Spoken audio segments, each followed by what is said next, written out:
나는 솔로라고 하는 TV 프로그램이 화제라고 합니다.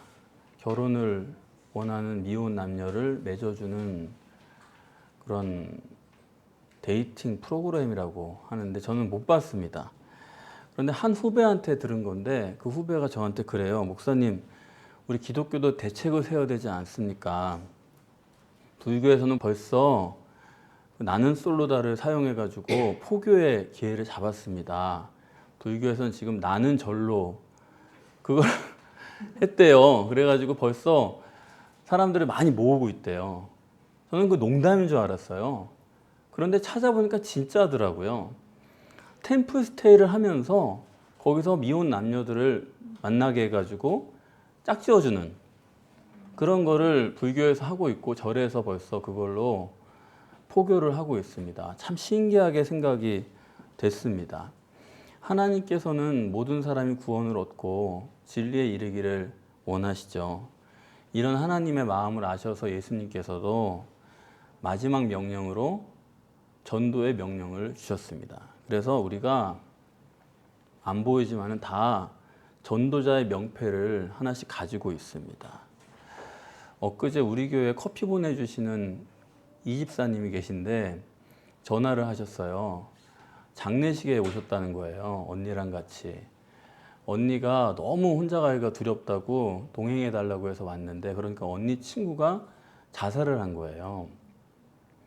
깜짝 놀라가지고 왔는데 막상 동행은 했는데 뭘 기도할지 모르겠다는 거예요. 목사님 어떻게 기도해야 됩니까? 예수도 믿지 않고 자살을 했는데 도대체 무엇을 기도해야 됩니까? 그렇게 물어보러 전화를 하셨더라고요. 그래서 이건 하나님 소관이니까 제가 아는 한은 저는 그렇게 기도 못 하는데 그래도 하나님 소관이니까 그 영혼을 불쌍히 여겨달라고 우리가 기도하고 그렇지만 가장 확실한 것은 나 자신이 그 전도자의 기회를 놓치지 않게 해달라고 그래서 적어도 우리 주변에서는 이런 후회가 없게 해달라고 그렇게 나 자신을 위해서 기도합시다. 그렇게 말씀을 드렸습니다.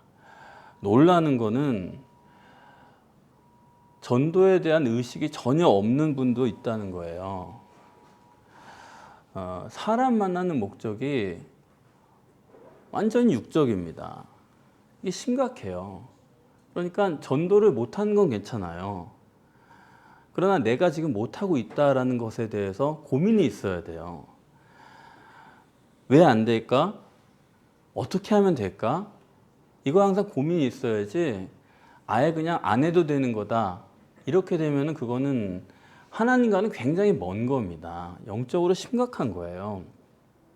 이게 이렇게 중요한 건데 사실 하나님이 인간을 단독으로 구원을 못 합니다. 전도자가 있고 예비자가 있어야 된다는 거는 하나님이 꼭 그 사람을 통해서만 할 수 있다는 그런 면이 있는 거거든요. 그러니까 하나님께만 맡겨둘 수 있는 문제가 아니에요. 하나님 왜 그렇게 정하셨는지 모르겠지만 그렇기 때문에 전도의 문제를 우리가 쉽게 포기할 수 있는 게 아닙니다.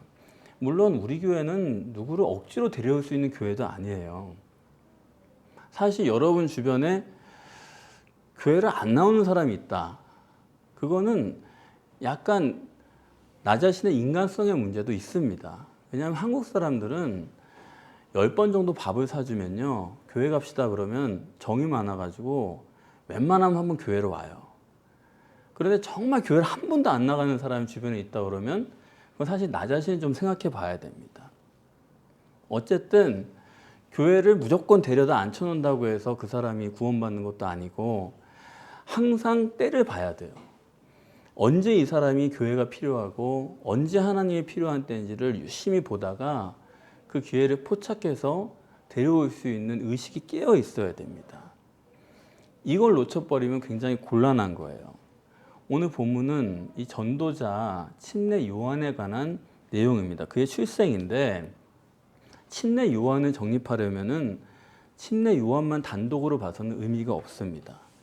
어떤 의미에서 예비자라는 것은 예비 용도 외에는 아무 쓸모가 없는 사람이거든요. 따라서 예비자와 예비하려는 주체, 그 관계성 속에서 그 의미를 정립하라.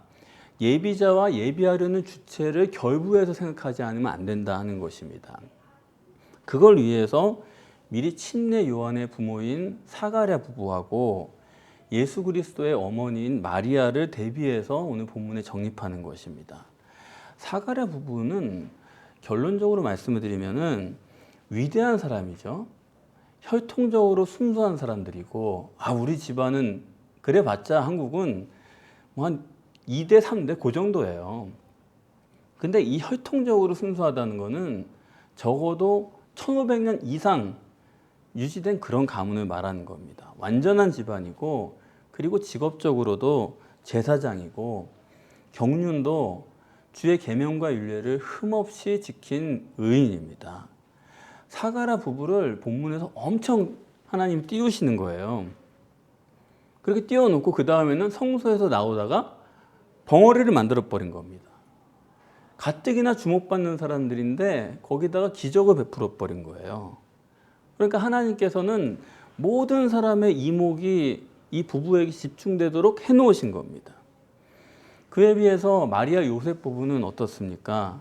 우선 신분 자체가 비천해요. 이 사람들의 신분에 대한 기록이 없다는 건 뭐냐 하면요, 기록하는 것보다 차라리 안 하는 게 낫다, 그런 의미거든요. 뿐만 아니죠, 직업도 안 쓰는 거예요. 직업에 대해서 얘기할 것도 없다, 그런 얘기입니다. 경륜도 쓸 게 없어요. 도대체 이 사람들 경륜 써봤자 못 써요. 아침에 일어나서 밥 먹고 저녁에 자고 이거밖에 쓸 게 없는 사람들입니다. 그래서 잉태하는 것도 보면요, 너무 둘이 달라요. 사가랴는 다 늙어가지고 잉태를 했잖아요. 다른 사람들이 볼 때 야, 그런 생각이 들죠. 대단하잖아요. 그런데 마리아는 뭡니까? 처녀 잉태예요. 처녀 잉태에 대해서 자꾸 잘못 생각해가지고 야, 주님의 무음성 때문에 순결하게 이렇게 아이를 가졌다. 그런데 그건 성경은 전혀 잘못 얘기하는 겁니다. 처녀 잉태했다는 거는, 여러분 처녀 잉태했다고 무음합니까? 인간됨이란 게 그런 거예요. 인간의 몸이란 거는 별 수 없는 겁니다. 그러니까 처녀 잉태에 대해서 성경이 말하고자 하는 거는 이거 어디 부끄러워서 얘기 못한다, 그런 얘기예요. 주님의 잉태는 도대체 아버지가 누군지 모르게 해가지고 이거 어디다가 알릴 수가 없는, 주님의 잉태는 쉬쉬하는, 누가 알까봐 걱정인 그런 잉태입니다. 그러니까 이런 얘기가 되는 거예요. 요한과 주님의 출생이나 뭐 이런 것들이 다 너무 대조돼요. 요한은 하나님이 나팔을 불어가지고 사람들이 그냥 야, 이거 하나님이 무슨 일을 하려고 하시는가, 특별히 역사하시나 보다 완전히 주목하게 해놓고 아주 깜짝 놀래고 온 동네 사람들이 알도록 유명하게 만드셨어요. 산중 동네라고 하지 않았습니까? 그러니까 여기가 아주 상류층이에요. 그런 사람들이 사는 데서 소문을 내버린 거예요. 그러다가 벙어리가 됐던 사람이 또 서판을 가져와 가지고 쓰고, 내 아들 이름을 이렇게 하겠다, 부인도 이름을 내겠다, 서로 이름을 냈는데 그게 또 딱 맞아떨어져요. 그러면서 벙어리가 풀려버린 거예요. 아, 하나님이 증거하시는구나, 이런 기적적인 역사를 보여준 겁니다. 그러니까 요한에 대해서만큼은 사람들의 이목을 끌 만한 모든 것을 갖추신 거예요. 다 동원해가지고 스타를 만들어버린 거예요. 그래서 온 유대 산중에 사는 사람들이 야, 앞으로 어떻게 될까, 그런 거거든요. 그러면은 하나님께서 증거하실 사람은 요한입니까? 예수 그리스도입니까? 예수 그리스도 아닙니까? 그러면은 요한을 100을 띄워 놓으셨으면은 예수 그리스도에 대해서는, 마리아에 대해서는 1000을 띄워야 될 거 아닙니까? 요한은 예비자고 본론은 예수님인데, 그런데 여기 보면 정반대인 거예요. 예수님이 태어날 때는 귀두새도 모르게 베들레헴 곳간에서 남들이 모르게, 그것도 또 알까봐 언제 알리냐면은 밤중에 아주 최소로, 그냥 없다고는 못하는데 최소로 알린 겁니다. 그것도 목동들에게. 목동이란 건 베두인이죠. 지금도 그 사람은 이스라엘 정부에서 아파트 살라고 줘도 안 살아요. 들판에 나가서 살아요. 아주 골칫거리라고요.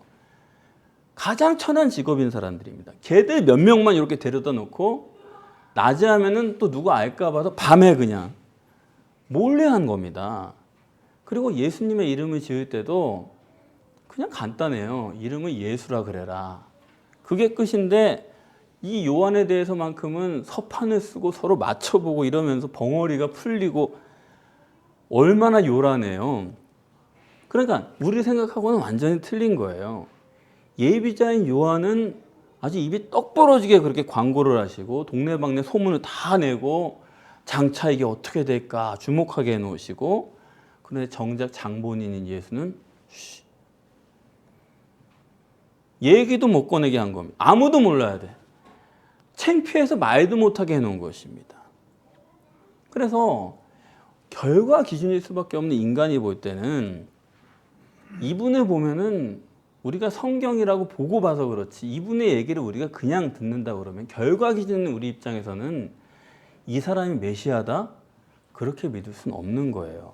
아니 메시아 치고는 육신의 처지가 이게 너무 한심한 거예요. 너무 비참한 거예요. 누가 이 사람을 메시아라고 봐줘요? 하나님이 육신을 입고 이 땅에 오시는 역사적인 순간인데 무슨 구유에 나고 아무도 모르고 말이 안 되는 거예요. 그런데 진짜 메시아는 메시아거든요. 가시적으로 그럴듯한 것만 찾는 우리의 입장에서 요분이 메시아다 이렇게 믿기가 굉장히 어려운 건데 그걸 어떻게 믿게 할 수 있느냐, 하나님께는 그 문제가 있는 것입니다. 그래서 이런 분을 어떻게 메시아로 믿게 할까요? 그 방법은 오늘 본문에 나타난 바와 같이 예비자를 믿게 하는 거예요.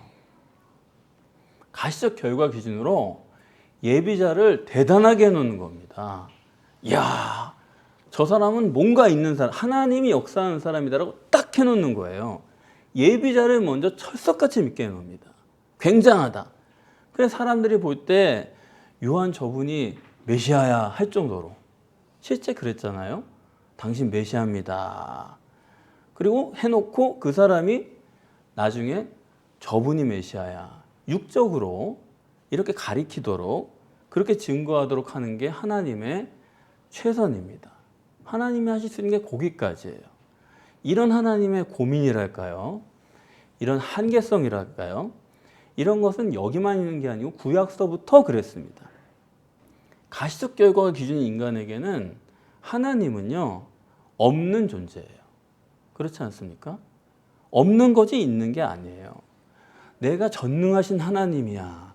아무리 그래도 실제로는 사람들이 금송아지를 믿는 거지 하나님은 믿지를 못하는 겁니다. 그게 인간이에요. 그래서 이러한 인간에게 하나님을 믿게 하려면은 먼저 선지자, 먼저 예비자, 먼저 전도자, 이런 사람을 그럴듯하게 세워가지고 그를 먼저 믿게 할 수밖에 없는 거예요. 영적으로 그럴듯한 사람을 세워가지고 그 사람을 먼저 믿게 하는 거예요. 야, 저분은 뭔가 대단하다. 이렇게 해가지고 그가 가리키는 쪽을 향해서 가면 거기 하나님 계시다 이런 겁니다. 그렇기 때문에 예수님이 말씀하신 것처럼 요한이 여자가 낳은 자 중에서 가장 위대하다라고 말씀하신 건 정말 사실이에요. 문자 그대로입니다. 요한은 누가 봐도 저건 사람이 아니다. 저분은 인간을 뛰어넘은 존재다. 저런 영성은 인간이 가질 수가 없는 거다.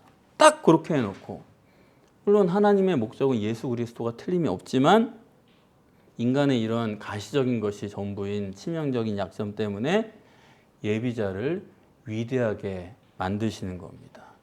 그래서 성경을 우리가 있는 그대로 보면 아마 여러분들이 실제로 예수님을 만나셨어도 그럴 거예요. 예수는 메시아로 안 보이는 게 정상이지 예수님 메시아다 이렇게 믿는 건 정상이 아닌 겁니다.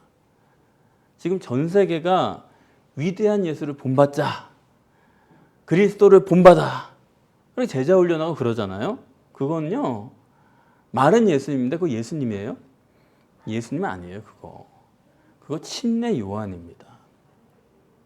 침례 요한을 딱 갖다 놓고 예수님이다. 이렇게 우리가 보려는 거예요. 그러니까 이렇게 주님은 뱁새인 육체 우선에 육체적으로는 전혀 볼 게 없어요. 배경도 부모도 집안도 그 사람 겉모습 자체도 볼 게 전혀 없고 그 뱁새 속에 황새인 전능하신 하나님이 들어 계신 거예요. 그런데 마치 그것을 위대한 육체인 위대한 인간이 예수로 이렇게 그리는 거는 그건 인간들이 만들어낸 생각이지 절대로 성경도 아니고 실제도 아닙니다. 왜 자꾸 이렇게 육체적인 인간을 위대한 것으로 보려고 만드는지 그거는 사탄이 지배하는 세상이기 때문에 그런 거지 성경이 아닙니다. 자, 그러면은 하나님은 누굴 위대하게 하신다고요? 예비자를 위대하게 하시는 거예요. 전도자를 위대하게 하시는 거예요. 예비자를 광고하시는 거예요. 전도자를 광고하시는 거예요. 예비자를 위대하게 띄웁니다. 그런 게 우리 현실에 있어요. 자, 그러면은 예비자가 되려면은 전도자가 되려면은 또 그리스도인이 되려면은 어떤 것이 준비되어야 되느냐? 첫째는 성경관이 확실해야 됩니다. 성경 없이는 기독교는 없는 거예요. 성경 없이는 하나님도 없고 예수 그리스도 없고 복음도 없는 겁니다. 그렇죠? 모든 것의 기준은 성경밖에 없는 거예요. 그래서 성경관이 어떠냐인데 다 자기는 성경관이 확실하다 그래요. 모든 사람들은 다 예수 믿는 사람 치고 자기 성경 아니라는 사람 없습니다. 축자 영감들도 얘기하고 하나님 말씀대로 믿는다 그런 얘기 다 해요. 그런데 우리가 성경이라고 하는 건 뭐냐 하면 뭐예요? 통일성이에요. 요 구절 놓고 나 믿어. 오늘 이 말씀으로 사는 거나 믿어. 그게 아니에요. 통일성이어야 돼요. 그거 아니면 성경이 아닙니다. 누가복음 1장 1절부터 오늘 본문까지 하나의 통일된 연결된 해석이 아니면은 오늘 이런 해석 자체가 나올 수가 없는 것이거든요. 이 통일성을 가지고 성경을 봐야 성경을 가지고 있는 거지 그런 통일성이 안 되면은 아직 성경을 가지고 있는 게 아니다. 그건 분명합니다. 성경관을 통일성으로 갖춰야 되는 거고 두 번째는 예비자는 유이신 하나님과 예수 그리스도에 대한 지식이 정확해야 됩니다.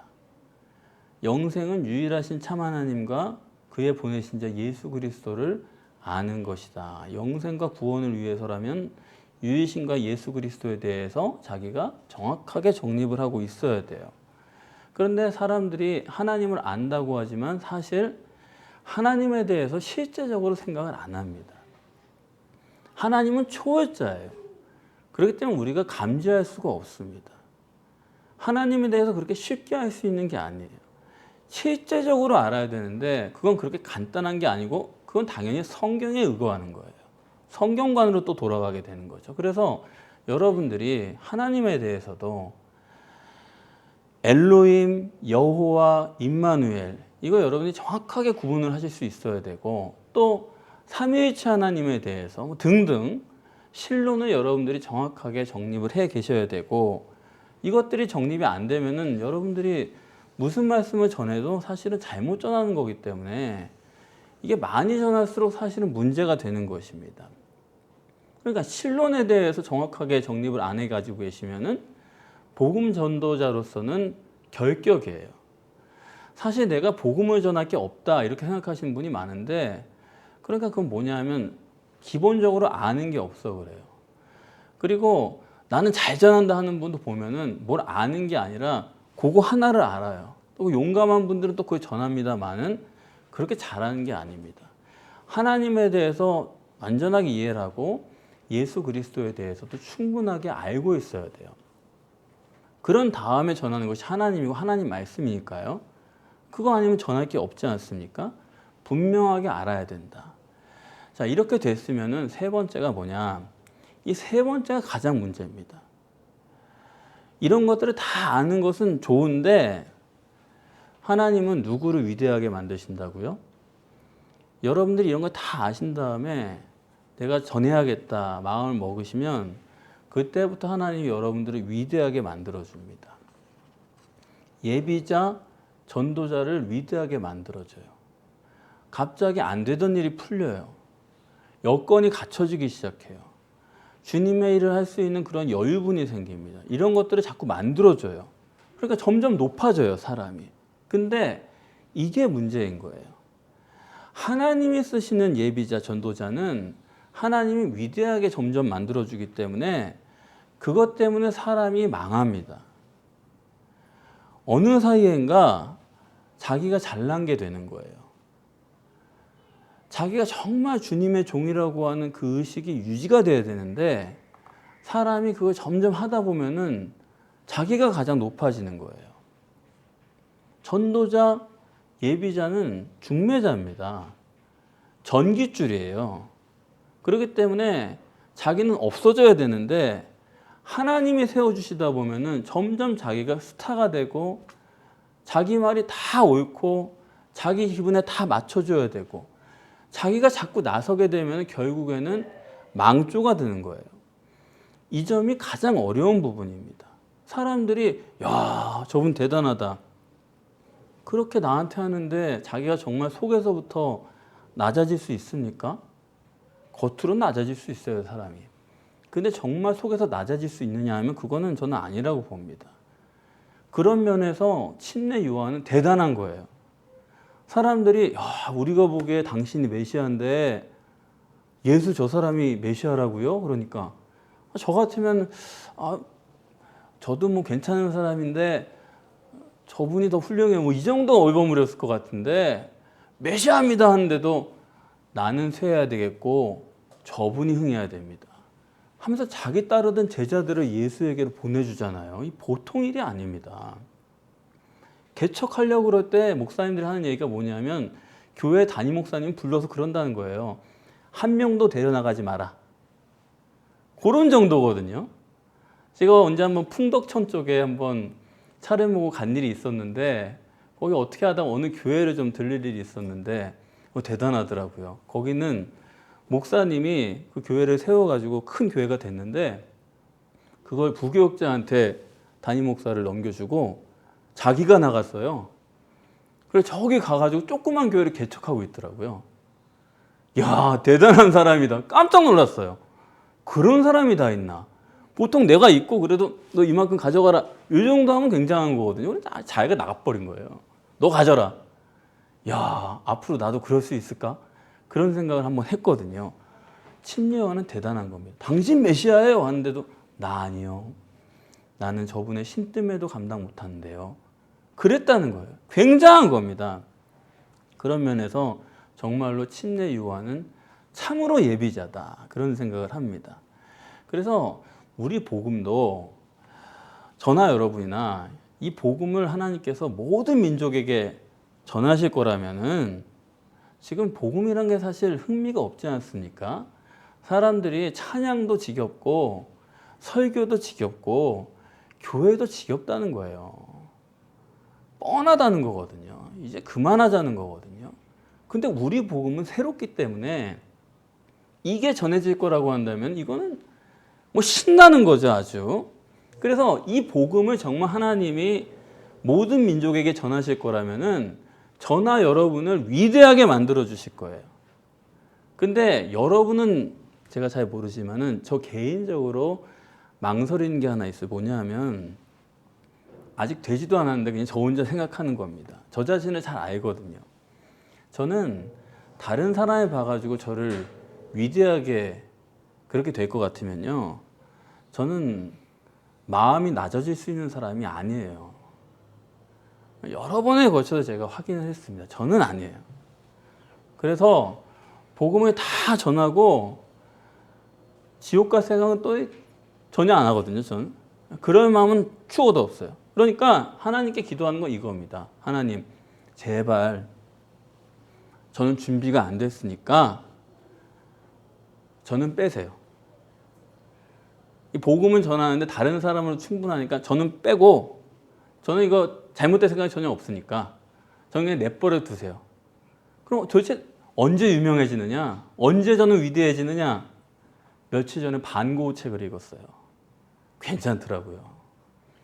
죽고 나가지고 그림 한 점에 8,200만 달러래요. 위대한 거죠. 죽어버리면은 그때 가서 위대해져도 목에 힘줄 수가 없어요. 죽었으니까. 그거 괜찮더라고요. 하나님, 그렇게 좀 해주세요. 조용히 여기서 살다가 말씀 정리 잘하고, 아침에도 복음을 생각하니까 너무 즐거운 거예요. 어떻게 이렇게 재밌는 걸 나한테 정립하게 하셨나. 요것만 그냥 불편 없이 그냥 하게 해주시고 유명해지는 건 됐습니다. 그게 제 하나님 앞에 기도거든요. 하나님은 온유하고 겸손해지지 않으면 그 사람을 쓰질 않아요. 만약에 온유하고 겸손하지 않은데 하나님 그 사람 쓰고 계시다? 그건 저주인 줄로 아세요. 저 사람 틀림없이 잘못된다. 그렇게 걱정하시면 그거 맞습니다. 민수기 12장 3절에 하나님 모세를 쓰시면서 왜 쓴다 말씀하셨어요. 그 사람은 모든 지면의 사람보다 온유함이 더 승하더라 했습니다. 온유한 사람인 거예요. 그러니까 하나님이 쓰시는 거예요. 어느 정도냐면 야, 너는 가나안 땅에 못 들어가. 40년을 수고했어요. 근데 너는 못 들어간다는 거예요. 그때 모세가 뭐라고 대답했는지 아세요? 아무 말도 안 했어요. 어떻게 그러십니까? 그래도 한번 들어가게 해주시죠. 그런 게 없다니까요. 네, 알겠습니다. 그 정도예요. 그 정도 돼야 하나님이 쓰시는 거고, 그렇지 못한 사람이 하나님은 높여주신다. 야, 저 사람 저주받은 사람이구나. 버림받은 카드구나. 저 사람의 끝은 안 좋구나. 이렇게 아시면 틀림없습니다. 그래서 저도 다른 사람이 저를 찍어 누르고 괴롭히면은 꾹 눌러요. 그냥 누가 기분이 좋겠어요. 근데 그냥 일단 꾹 눌러요. 그리고 하나님 감사합니다. 저를 낮아지게 해주셔서 감사합니다. 그런 기도를 하긴 하거든요. 근데 제가 보니까 그 기도 나오는 데까지 시간 좀 걸려요. 하루 정도 걸리는 것 같아요. 가만히 가다가 감사합니다 이러거든요. 제 목표는 그게 좀 빨라지는 거예요. 점점 빨라져가지고 2초, 3초 이럴 때 하나님 감사합니다. 낮아지게 해주셔서. 그 기도가 나오는 게 제 영적인 목표입니다. 여러분 잊지 마셔야 돼요. 예수님께서 추수할 것은 많은데 일꾼이 적다 그렇게 말씀하셨습니다. 추수할 일꾼 좀 보내달라고 너희가 기도해라. 그렇게 하셨거든요. 여러분 이뤄 놓으신 것이 좋으십니까? 여러분 만들어 놓으신 것이 좋으십니까? 주의 손이 함께하기 전에는 아무것도 돼서는 안 되는 거예요. 주님이 하셔야 되는 거예요. 주님이 주신 것이 아니면 아무것도 싫습니다. 주님 주신 것만 내가 받아 먹겠습니다. 그리고 거기에 동의하고 우리가 따라가야 되는 거예요. 더 주세요. 왜 안 주세요? 절대 아니에요. 주신 것 가지고 따라가는 거예요. 그리고 주님 원하시는 대로만 살게 해주십시오. 하나님이 정해주신다니까요. 근데 그렇게 힘들지 않아요. 만족하게끔 믿음도 주시고 능력도 주시고 행복을 관리할 수 있는 힘도 우리에게 주십니다. 여러분 이 기도가 안 되면 당장 뭐가 되는 것 같아도 그게 사망의 길이라는 것을 여러분 꼭 기억하시기 바랍니다. 여러분 뭘 하시든 여러분의 육신에 따라 하시는 일들은 그건 절대로 의가 될 수가 없어요. 불의일 수밖에 없어요. 그러나 여러분 속에 말씀이 살아서 로고스가 레마가 돼서 성령의 역사가 여러분에게 나타나면은 여러분 그걸로 만족하고 우리 가족과 기업이 다 충분히 누릴 수가 있습니다. 그런 하나님의 역사가 아니고서는 여러분이 늘 이 땅에서 뭘 하셔도 뭘 가지셔도 근심 걱정이 몸에 박힌 가시처럼 그걸 박아놓고 살 수밖에 없는 것입니다. 여러분 미룰 때가 아닙니다. 여러분의 믿음으로 육신을 부인하셔서 보혜사 성령을 내 속에 모셔드리시고 그분으로 말미암아서 범사에 승리하실 뿐만 아니라 종말 때에 예비자요 전도자로 주님이 기뻐하실 만큼 그렇게 감당하실 수 있기를 바랍니다. 이 땅에서 사람들에게 평화를 전하시고 영원한 천국에서 하나님이 존귀하게 여기시는 영광된 자녀가 되시기를 주님의 이름으로 축복합니다.